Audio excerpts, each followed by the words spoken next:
Hello everyone, welcome back to Alice's Warped Wonderland. So, wait.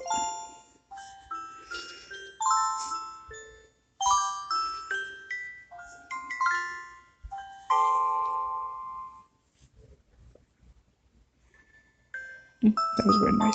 I looked in the steel cage. Eat me, please eat me. Eat me, please eat me. Eat me, please eat me. Eat me, please eat me. They look so bright-eyed, trying to get me to pick one of them. What's the matter, Alice? Doesn't it feel like...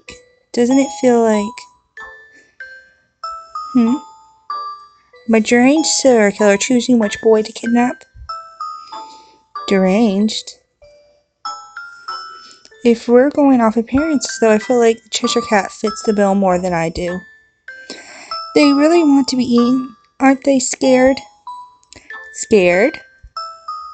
I mean, I wouldn't want to be eaten. It's scary and probably hurts. Red is meant to be eaten, besides. The Cheshire Cat purred. If they don't get eaten soon, they'll be covered in mold. At the Cheshire Cat's words, the strawberry jam bread boys began to whimper in fright. Mold? They'll start growing mold? Of course, bread does get moldy after all. He picks the strangest time to sprout conventional wisdom. But if that's the case, then it's in the bread's best interest just to hurry up and eat it. I suppose, and let's pick one. Let my pointer finger wander. All the children had the same face. They all seemed so eager to be eaten, and it didn't really matter to me which one I picked. It was hard to choose one when there were no differences between them. Excuse the noise. At the moment, I saw a large box at the edge of the room just outside of my vision. What's that box? I poked the Cheshire Cat to move us in front of the box. Sorry about that. Dang it. Woman. I'm so sorry. Hold on.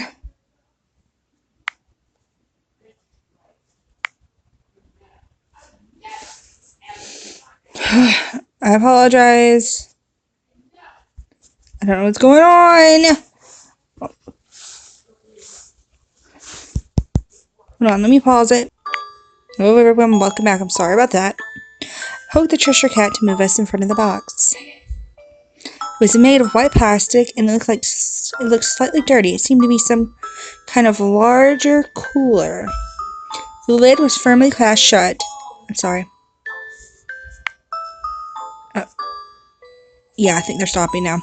The lid was firmly clasped shut. On the side of the box, the word trash was scribbled in black marker. Trash? What could this be? Ooh, should I open it? Should I leave it? Let's open it. Cheshire Cat, let's try opening it. As you wish, Our Alice. The Cheshire Cat set me down in front of the box and began to open the clasps. At the moment, the lid burst open and something flew out from inside.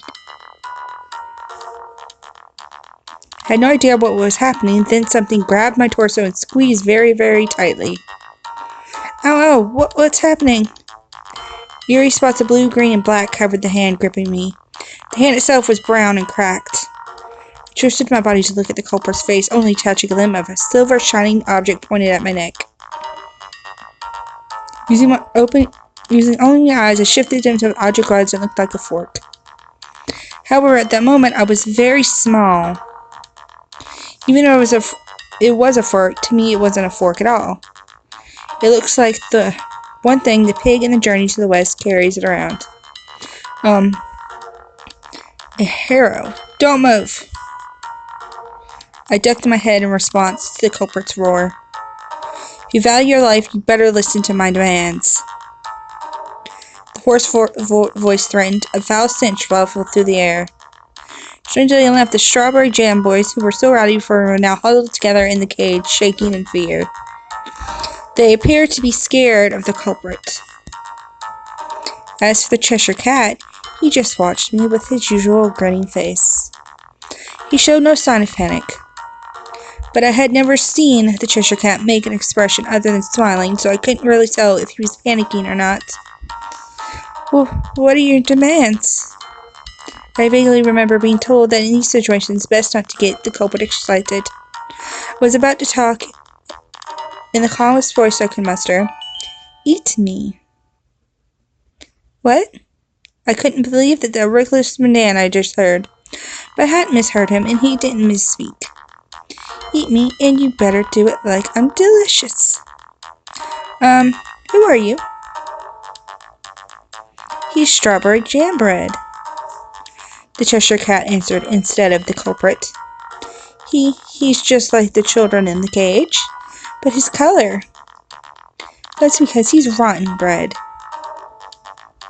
The Cheshire Cat's calm response seemed to work the culprit into a frenzy. Eat me. If you don't eat me, I'll kill you. He pressed the harrow fork harder against my throat. Ouch! Though his demand was pretty cute, there was absolutely nothing cute about his actions. He was deadly serious about all this. Ugh, why is Bread always threatening to kill me? Maybe I have the look of someone who is destined to die by bread someday. Wait, let's talk about this. I won't run away or anything, just please move this fork. I'll listen to what you have to say, okay?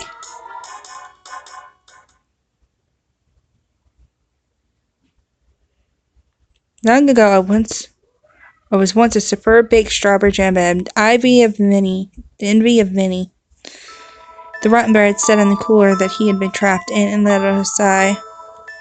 After he let me go, I climbed up the Cheshire Cat's shoulder. Yeah, I definitely feel more at ease here. It's safer too. The whiteness of my skin, the smoothness of my grains, my sheen, my puffiness, my texture. There was no one who could best me in any of these categories. I listened intently to the little rotten bread story, but then I started to become curious about the inside of the Cheshire Cat's hood. Now that I think about it, I've only ever seen his mouth. I wonder if he's balding, or maybe he has horns. Of course, I was first to be bought. My life was supposed to end at that glorious moment. I stuck a peek inside the hood. There was only darkness, a deep, deep darkness where nothing could be seen. But then, that stupid March Hare, the mad fool, bumped into me. Let out a scream. The Cheshire Cat suddenly looked my way. What's the matter, Alice? Nothing. Hey, are you listening? I'm listening. I'm listening. Go on. The rotten bread looked at me suspiciously.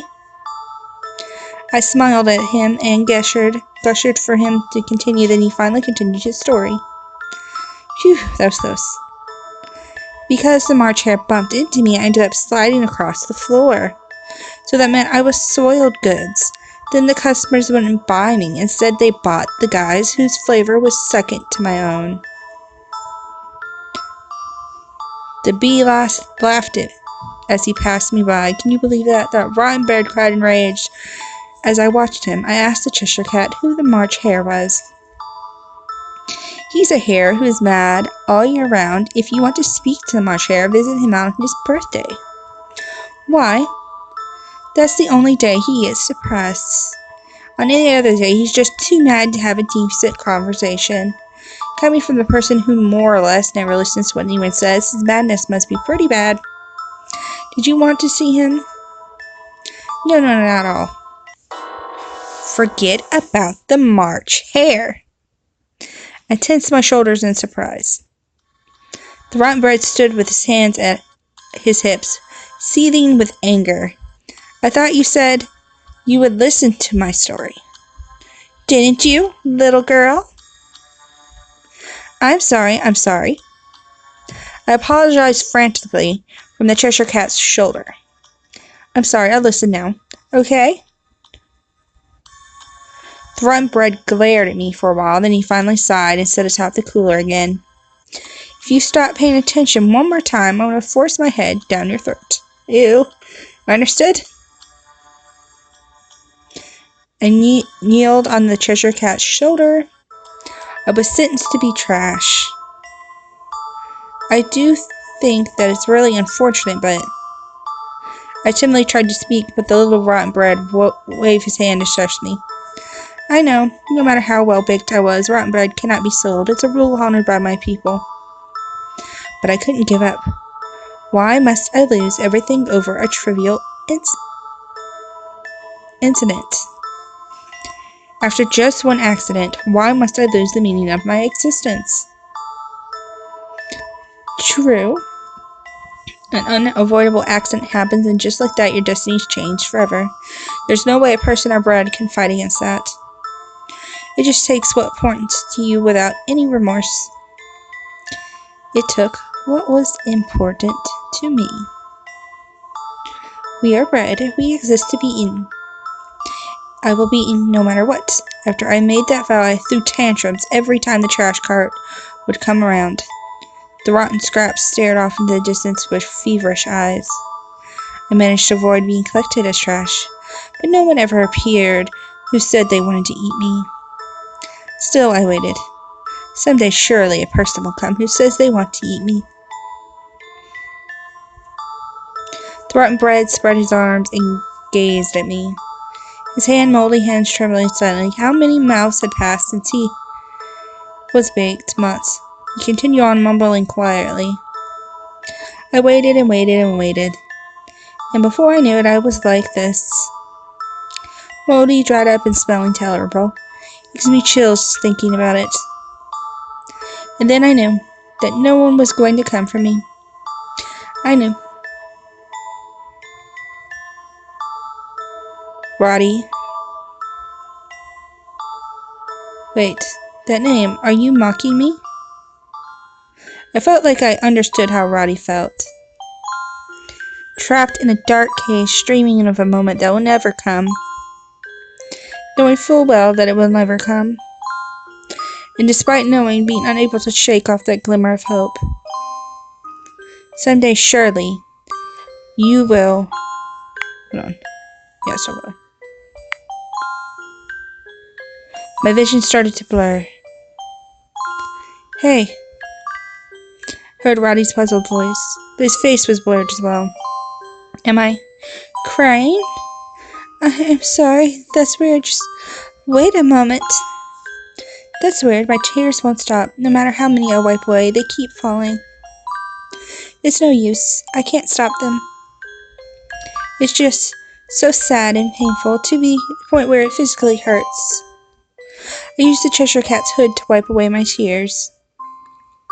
This is no reason to cry, Alice, whispered the Cheshire Cat, more chiding than comforting. Alice? Are you Alice? Roddy asked, surprised. Is that so? You're Alice. After saying that, Roddy fell silent. I was too busy pressing my face in the Cheshire Cat's hood to stop my crying to see what expression Roddy was making. Finally, I heard quiet, disheartened muttering. Alice cried for me. I'm not sure if I'm lucky or incredibly unlucky. What's happening to me? Tears kept flowing out like a pipe has burst. Whose pain is this? Roddy's? Or mine?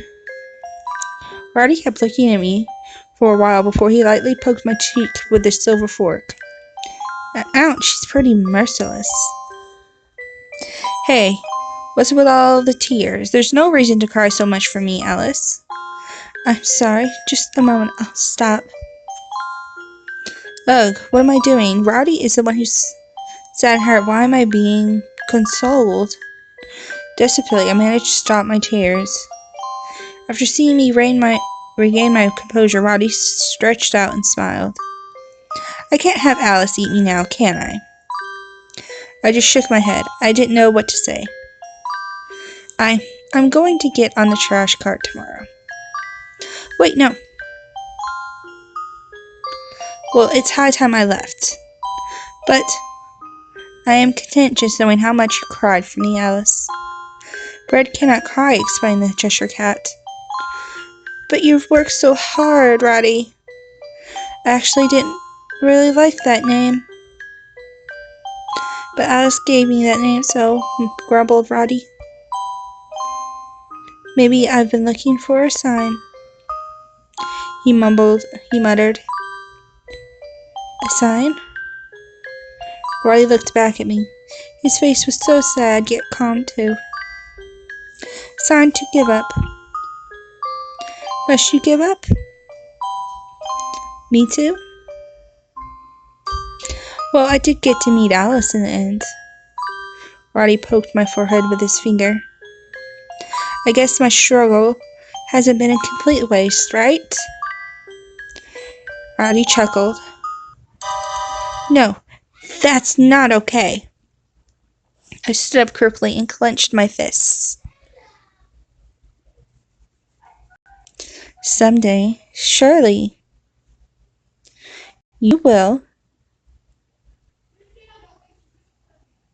Sometimes it's okay for wishes that can't be forgotten to come true. Cheshire Cat, I've decided. I choose Roddy.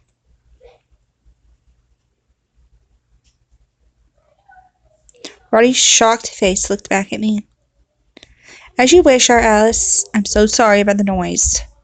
Usually it's so quiet up here, and then they start, like, the instant I start recording.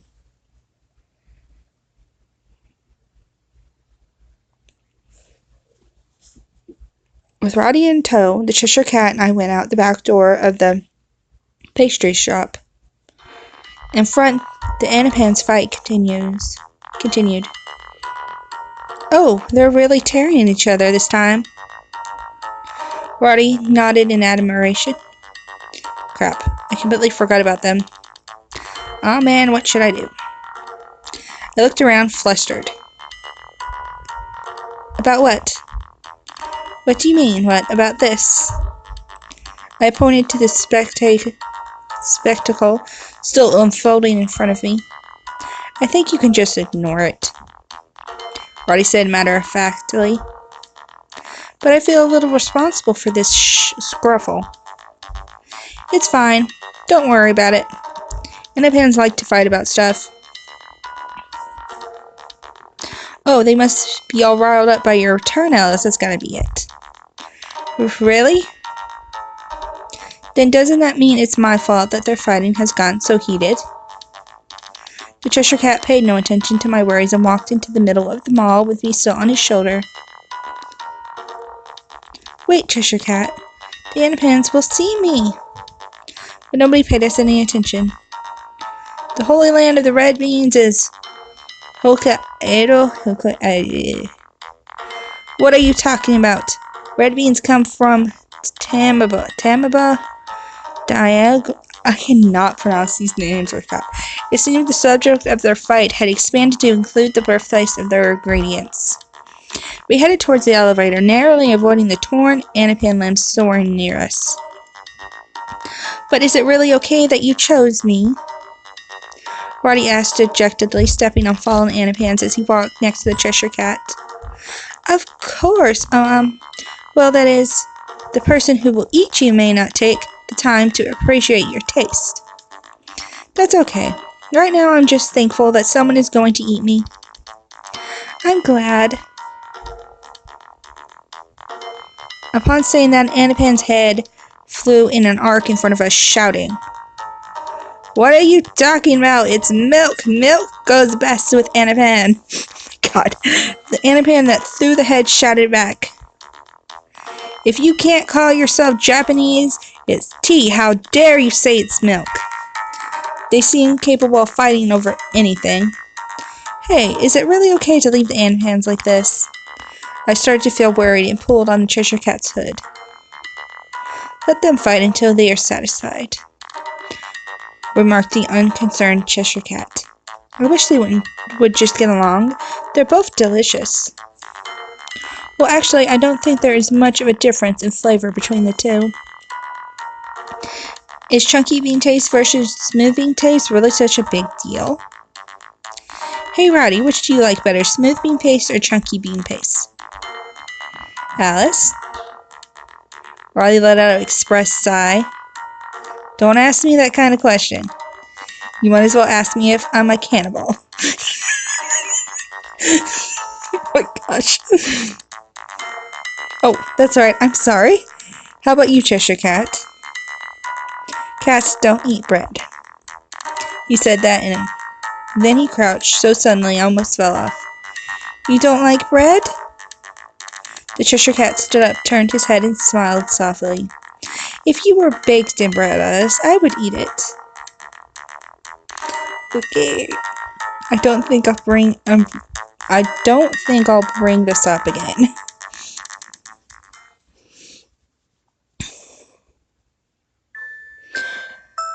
The restaurant in Aba looked exactly as we left it. However, the number of frogs passed out between the hall and the kitchen had clearly increased. But the Duke hadn't budged from his spot where he lay his head on the table. If we don't hurry, they'll be escaping this place by going to heaven. That's the Duchess, I pointed out to Rati. So she's going to eat me? Yeah. What's with the gloomy reaction? Rati smiled brightly. Alice? What? The Cheshire Cat pointed a finger at me.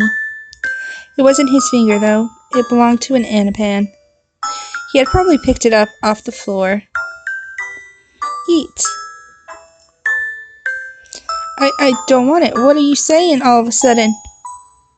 Strawberry makes you small. Red bean paste makes you big.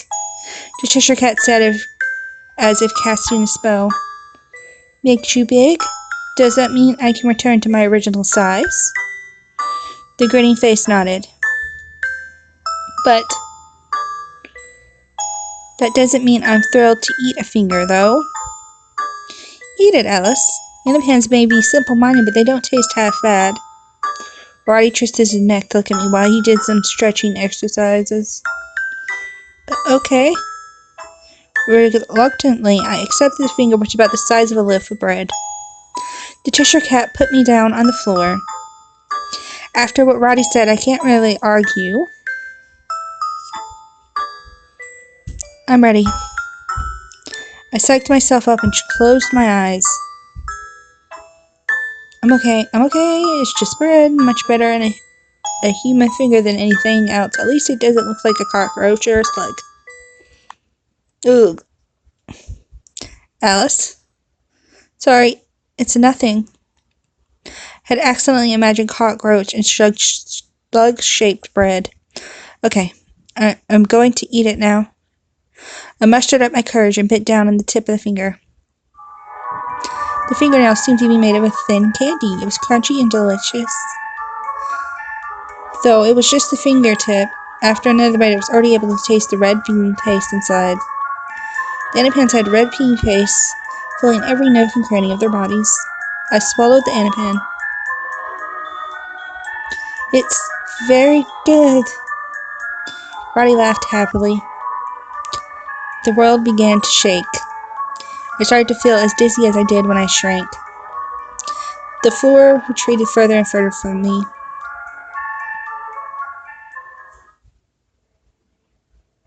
When I felt the Cheshire Cat pat my back, I had returned to normal size.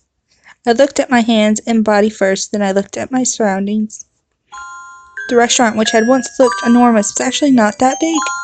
It was a cute, tasteful restaurant. I'm back to my normal size, right? When I looked back, the Cheshire Cat's once giant face had grown smaller. And Roddy, who had previously towered over me, was now a small boy who came up to my chest. I started to feel embarrassed and fixed the hem of my skirt. Wait a minute, my clothes aren't torn. Well, they did shrink to fit me in the first place, so I guess it's not that strange. Oh wow, you're actually pretty big, Alice. Roddy looked up at me and I was struck by something dazzling. Okay, I guess I'll get to it then. Roddy. This is goodbye, Alice. I got down on my knees and embraced Roddy. His skin was dry, and he smelled like mold, but I didn't mind. Roddy squirmed around like he was being tickled. I told you not to cry, remember? If she found out I made you cry, I would lose my head. Sorry. Thank you. You're the one who made this possible. I haven't done anything. The Cheshire Cat poked my shoulder softly as prompting me. Let go of Roddy and stood up. Hey, make sure you're not crying so you can see me clearly, alright? This is my big moment. Roddy jumped on top of the table effortlessly. He began to make his way toward where the Duchess was sitting and said, Hey, old man, you're kinda in my way, as he nudged Duke with his head, who was still bent over face down on the table. He probably didn't have the energy to get angry, so when he lifted his head and unsteadily, he let his body go limp against the back of the chair. As Roddy arrived at the very edge of the table, he took a deep breath and stared at the Duchess. As expected, the Duchess continued to shovel food into her mouth. I grabbed the Cheshire Cat's robe without thinking. Roddy gave me a quick wink, then proceeded to kick off the table. He ran the length of the table, which was about 30 feet long, and jumped gracefully. Without showing any hesitation, Roddy jumped right into the Duchess's mouth. At that moment, the Duchess groaned. Did he get stuck in her throat? Ugh, groaned the Duchess again. She began to thump her chest repeatedly. My hands began to sweat into the gray robe I held. My heart began to beat faster. Please, don't throw him up. I held my breath for what seemed like forever. Then I heard a loud, gulping sound. From where we stood, I could tell that a large object had just passed through the Duchess's throat. And then she continued to eat ravenously, as if nothing had happened. Without taking my eyes off the Duchess, I asked, She ate him, right? In my view, I could see the Cheshire Cat grin and nod. Good, I'm glad. I wiped away my tears. I'm happy for you, Roddy.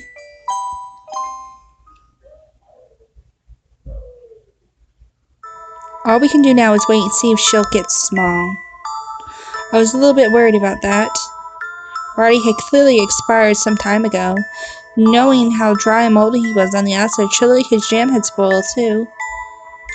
I had no idea how the shrinking and growing effects actually worked. And I wasn't sure if they would work properly with spoiled jam. Shrink, shrink, please, come on, you gotta shrink. I mumbled to myself as I stared at the Duchess. Then, as my prayers had been answered, the Duchess' body began to shrink. She reduced in size like a giant balloon, rapidly deflating. We did it! I ran to the Duchess's side. She sat in a bowl of what appeared to be mashed potatoes, I couldn't really tell, with a blank look on her face. She had shrunk down even smaller than I did.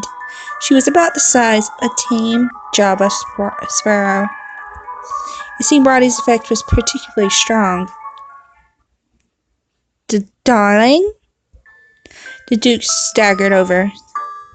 Oh, you've become so small. The Duchess looked around nervously. It seemed like she was still processing the situation. Sorry.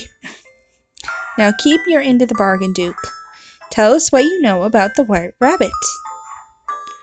Of course. The White Rabbit went over. Ah, the Duchess scream made me turn around. I thought she had screamed from shock, but that wasn't the case. The Duchess had been happily shoving her face into the ocean of mashed potatoes. Darling, dearest, stop it. The food has become so large now, no matter how much I eat, I will never run out. Oh, how wonderful.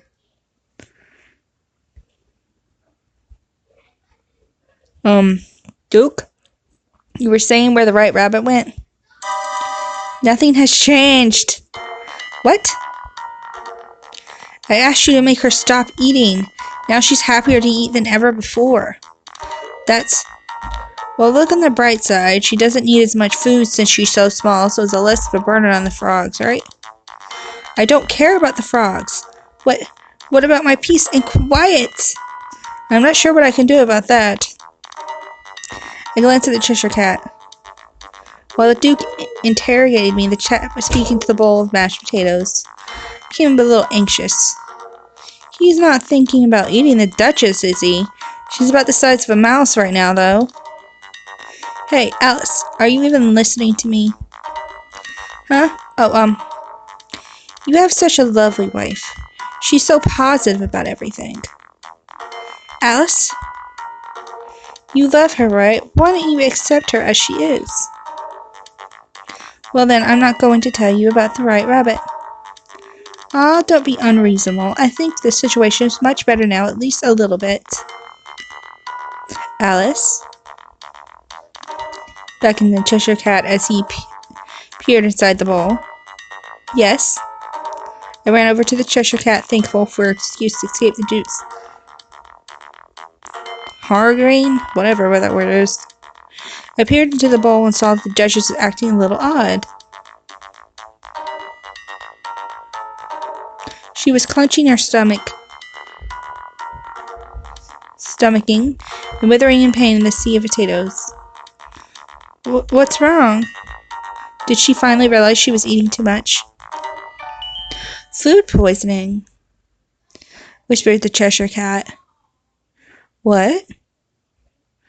What? Panicking, the Duke picked up his rifle from the mashed potatoes. My stomach hurts. Oh, my dear, are you okay? The bathroom, darling, the bathroom. Oh, bathroom. You need to use the bathroom? Yes, of course. Leave it to me. As the Duke hurried over towards the bathroom, he looked back at me. Thank you, Our Alice. Thank you for your help. That's right. The White Rabbit went through that door over there. Duke gestured towards the direction with his chin. There stood a door. We couldn't see it before because the Duchess' giant body was hiding it. Bathroom! Oh, okay. Okay, just a little bit more. Just a little more, sorry. Keep it just a little longer. Duke said as he ran to the bathroom with a great big smile on his face. Silence suddenly fell over the restaurant. I wonder if the Duchess is okay. I said softly to myself. Roddy is the cause, no doubt. And if that's the case, then I'm sure it's a very serious bout of food poisoning. It's nothing to worry about, said the grinning Cheshire Cat, seemingly disinterested. I suppose you're right. The Duchess has a pretty strong stomach, doesn't she? And we managed to find out where the White Rabbit went. In the end, everything turned out okay, right? I peeked into the kitchen. The frogs had fallen where they once stood, sleeping as though they had died.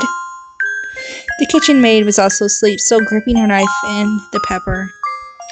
Enjoy your well-earned rest. After I said that, the Cheshire Cat said something I hadn't heard in a while. Now, Alice, let's chase the White Rabbit.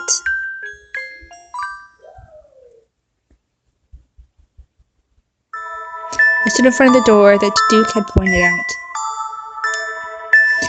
In contrast to the classy restaurant, the door seemed to be made of cold steel. It was a bit smaller than a normal-sized door, but if I crouched down, I could go through it. The knob turned easily enough. With some effort, I pulled the knob, and the heavy door opened slowly. That is freaking scary. When I peered inside, there were about 4 or 5 steps right in front of me, leading to a dim passage straight ahead. The passage itself was about the width of one person. I crouched down and went through the door to enter the dim passage. Dank air clung to my skin. It's kind of eerie. Did he really go this way? Slam! A heavy sound echoed behind me. The door had closed. The light from the outside had been blocked off, plugging the passageway into sudden darkness. Panicking, I tried to reach for the doorknob, but only grabbed air. Huh? What? In that unfamiliar darkness, I tried feeling around for the knob. However, there was only a flat wall, and no shadow or shape of the door remained. Possible. Did the door disappear? I anxiously started banging on the wall where the door once stood. Cheshire Cat! Hey, can you hear me? But there was no reply. From the dull sound of my banging, it didn't seem like there was an empty space on the other side of the wall. It just made a slapping sound that hurt my hands. I turned back to face the passageway. It was a hall made of concrete. Naked light bulbs hung from the ceiling, casting their unreliable light. The end of the passageway was too dark to see clearly. Once again, I looked for the door that should have been there. But there was only a wall. If I can't go back, I guess I'll just have to move forward. The same thing happened at the school, too. Fortunately, it's a little difficult to lose your way on a one-way street. I stilled my nerves and took a step forward.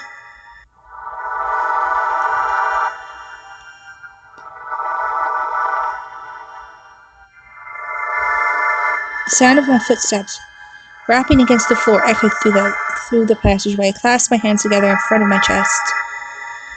Thanks to the light bulbs, I was able to see what was in front or behind me.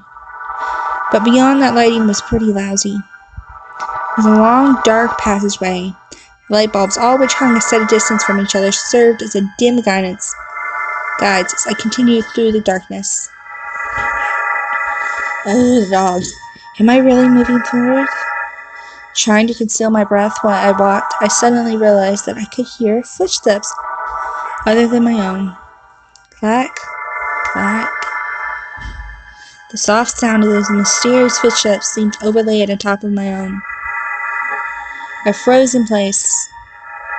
But the sound of those other footsteps did not stop. I realized that someone further down the passageway was walking toward me. I looked at the darkness in front of me. Who could it be? Ronald's here. If they're coming from that direction, they must know if there's an exit. Clank, clank, clank, clank. The footsteps continued. In the faint light of the naked light bulbs, a beige-colored skirt, feet wearing a pair of pumps, became visible. A woman?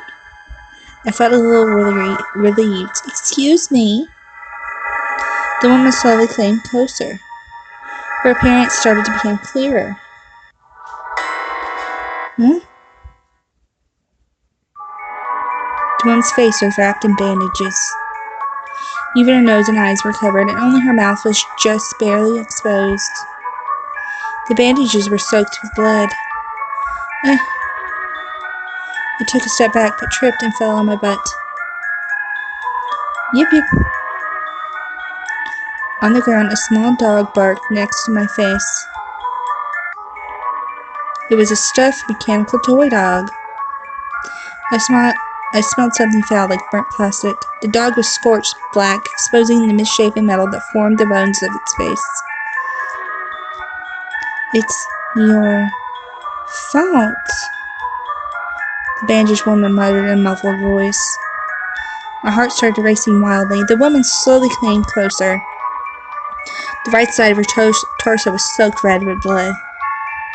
Her bloody right arm hung limp, and she gripped a bloody knife in her hand. It's yours. I couldn't move. All I could do was cower and look up at her. The dog continued to bark in a shrill tone. Yip yip. I'm sorry. I was so scared, so unbelievably scared that I apologized, really understanding why. The woman raised her knife without saying a word.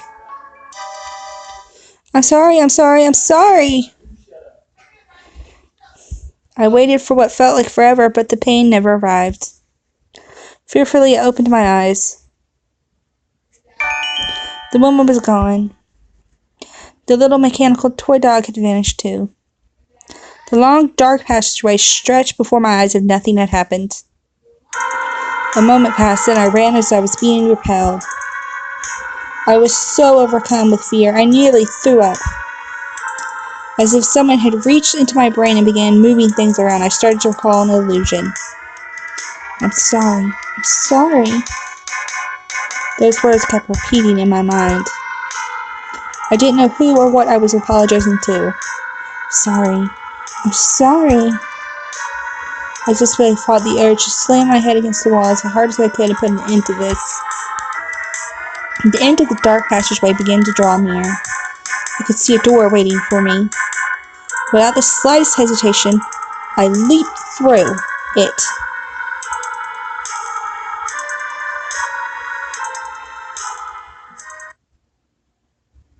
Chapter 3. And with that, strangers in a strange city, and with that, we're going to stop. So let's go to the menu. Welcome back, Alice. Welcome back, Alice. You creep me. Let's save. To slot 3. Save is complete. And we're done for today. So if you guys like that, please leave a like, comment if you wish, and sub for more. We're doing another one of these in 3 days' time. So I'm out, people. Bye.